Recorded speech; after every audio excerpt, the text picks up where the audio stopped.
Welcome to Inspiration in Action Television, where you'll meet people who will inspire you to bring your dreams to life. Our guest today is one of my favorite people on the planet Earth, Marion Balla. She's a psychotherapist and trainer with the Adlerian Center here in Ottawa. Somebody I've admired, and every time I have a conversation with Marion, you just feel so comfortable and at home. And like she's so comfortable and at home, you just want to know more about her and what she does. So I wanted to speak to you today about the concept of therapy, about what it takes for people to actually step up and take it on. And, and let's just talk about the importance really of it today, especially in a world, Marion, where we're becoming more and more disconnected from one another. We're becoming more and more disconnected from ourselves in many ways. There's a lot of pressure on people. So you started doing psychotherapy back when you were 19 years old. That was like my first 20 years ago. 20 years ago. They let me loose. And I'm grateful that they did, because you've gathered a lot of wisdom along the way, girlfriend. So yeah, this is 42 years later. Here I am. Yeah. It is interesting what it takes, I believe, to decide to do your own work, as I call it, and try to figure out what is this all about anyway. This journey is really courage. And you, Kathie, know that whole wonderful work you do in helping women really look and find that courageous, belief about their lives and how they have the right to actually make choices that are healthy and good for them. So it takes courage. It also, I think, takes an appreciation that, we don't start as an adult. I mean, there's lots of things that happen to us well before we ever come to our adult lives. And most of it we're not that clear about. We're not sure what it was that we packed in our suitcase. I always say like a personality is a bit like packing a suitcase under the age of about 12. And we put all our beliefs about men and women and relationships and family and how to get loved and how to be appreciated, how to be capable. And we pack it, but we don't know we packed it. And so we travel along in life assuming that whatever we see is exactly what's happening. And then, we build relationships with other people, and somehow what they say is, why do you do that? And we say, well, just because it's me. And they say, well, could you change it? And we say, no. Well, maybe, but I don't want to. But if you could change, I think that would be better. I love that piece. I love that piece. I do a lot of couple work, and I love it. Who fights over who's going to change first? Yeah, because we are always looking at the world. Well, when we start, before we do the work, we're always looking at the world like we would like it to accommodate our needs. Absolutely. We would like it to meet our needs. Absolutely. And you made the perfect analogy of talking about the suitcase. I love that analogy, and I talk about it too, how we drag this suitcase around with us. Yeah. And the older we get, the heavier it gets. The more we believe that all that stuff to be true about ourselves, the less we have in our lives, the less joy, the less happiness we're available for, because we have to hold on to all that misery. And sadly, some people get stuck on being kind of addicted to their misery, and they're going to do whatever they can to keep that shtick going because it gives them what they think they need, until they start to bust that open and decide, hey, this isn't really making me feel good. Well, and people don't believe they have to work at relationships. This whole myth of, I'll meet somebody, we'll fall in love, and it'll all be happily ever after. I mean, I'm not a great proponent of this concept that I have to be happy every moment in my life and every moment with my relationship and every moment in my job. I mean, this is not realistic. And I think that's the sad part. People teach children to have very high expectations. When you grow up, you'll be able to do this and you'll be able to do that, and this will happen to you.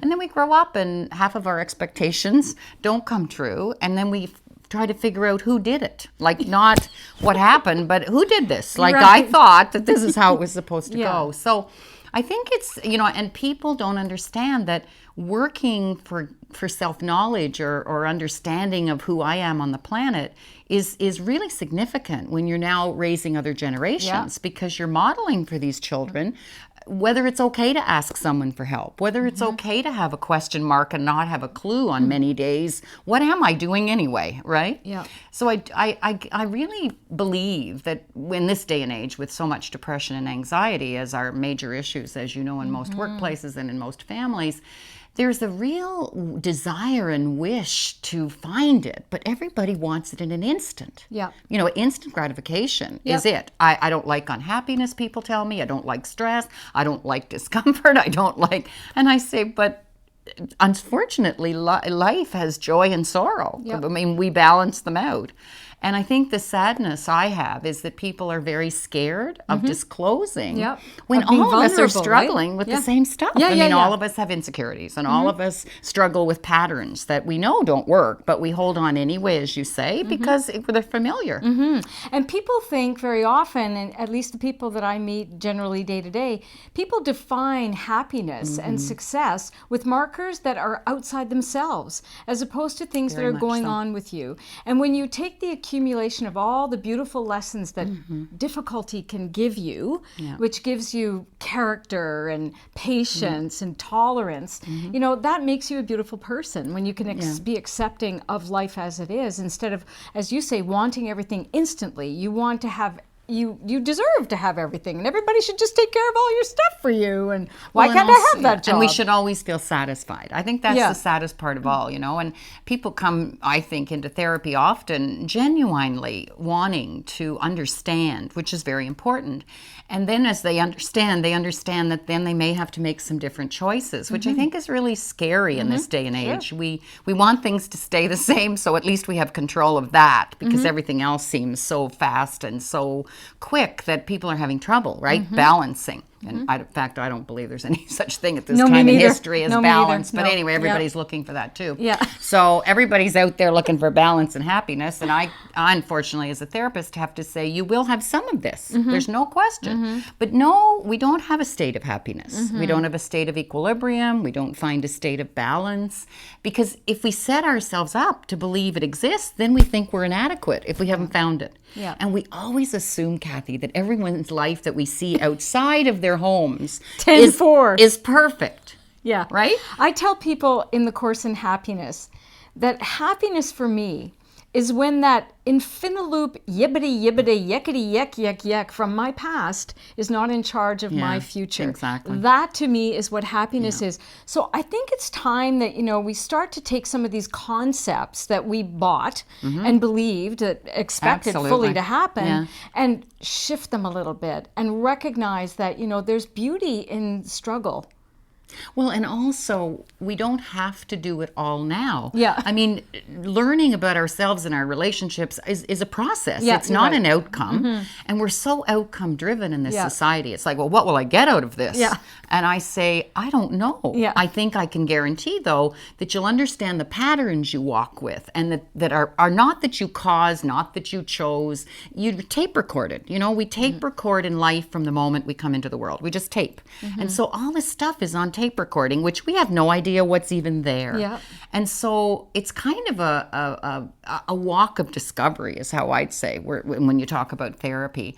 And I also believe it's, you know, it is going to have some confusion as you try and let go of something that was really comfortable and try on some new things. I mean, it's a step by step. I always say to people, we're only working on baby steps. We're not looking for leaps. And they go, but I came for a leap. And I say, yes, I know. It would be wonderful if we could leap, but we have to kind of go in steps. And we're not going to finish it all. And we're not going to do it all. And if we do any of it, it's just helpful to the next generations that we can model for them. What I say to people, if you reach out and ask for help, or you go out and do your work, you also teach children that it's really okay not to hide and not to pretend that I'm really happy, even though I go home at night and cry all the time. And you're teaching your spouse and your the people friends, around you. You're influencing other people when you do that. Now, the Adlerian Center has been around for, you said, how long? 35 years. 35 years. Amazing. And you've been part of that group. I own it. It's my baby, which is now 35 my. years old. Beautiful, eh? It is, actually. And what is it very about exciting. that particular model that appeals to you? Well, Adlerian, it's based on the writings of Alfred Adler. And so, you know, he was a psychoanalyst in the early 1900s. And he talked a lot about, you know, we come into the world and we come in as creative beings, that we have incredible resources to build with, but we don't know. because they're preconscious, as he called it. He didn't believe in the unconscious, he believed in preconscious. And he said we make mistaken beliefs when we're children because we don't have the ability to think on those levels. And then we carry them along as if they're true. Yeah. But if you know, then, he said, if we unpack our suitcase, we go back to that creative child in us, that creative energy that gives us the capacity to build relationships where we feel connected and build workplaces and work that we feel capable and build the concept that we have the courage to face whatever it is that we have to face. And then we become that self that can move mountains in some ways, but not without ups and downs, not without. So I think for what I like is he always talked about the courage to be imperfect, that we're not looking for perfection. We're looking to do that next step. We're looking to grow one more inch, and that's the journey. And so he was very encouraging. The only thing he said when patients left him is improve yourself. Okay. He didn't say shoulds and coulds and do and don't. He just said improve yourself. I love that. And I love how you talk about every one of us needing our own cheerleading squad. Oh, I love that concept. Yes. Yeah. You put you in the circle and then you make lines around this circle, and in your mind you say, all right, whom are the people in my life, deceased or alive, that I consider people who really, when I hear them and watch them and appreciate their connection to me, I feel good. So if I connect with her or him, I walk away and think, oh, that was fun, or that was good, or I felt better. So they make all these names, so in my cheerleading circle, I have my mom who is deceased. I've got lots of girlfriends. I've got my husband and my kids. But I also have, people who probably don't know they're in my cheerleading circle. Yeah. And so I always say to them, write as many down. And if you have one, it's fine. You only, if you have one is good. Yeah. If you've got two, if you've got three, great. But most of us had a grandparent or a parent or an aunt or an uncle or a cousin or a friend all through our lives or in the childhood and then teens, and they're all there. And they did say good things to us. Right. They actually saw wonderful things in us. And so when we're feeling down and when we're feeling discouraged, I say, go back to your cheerleading circle and say, what would grandma say right now? What would, my daughter say right now? What would my friend next door say right now? Because we have all these resources to draw on at any time. Yep. But we keep thinking there's nobody here. There's nobody here. Actually, you're never alone. Absolutely. On this journey. Absolutely. Yeah. Well, I just love you so much. You're a gift. You inspire me more than you know. You're in my cheerleading squad. Oh, I hope so. I hope so. I love being in cheerleading circles. Thank you for joining us tonight. Thank you, Kathie.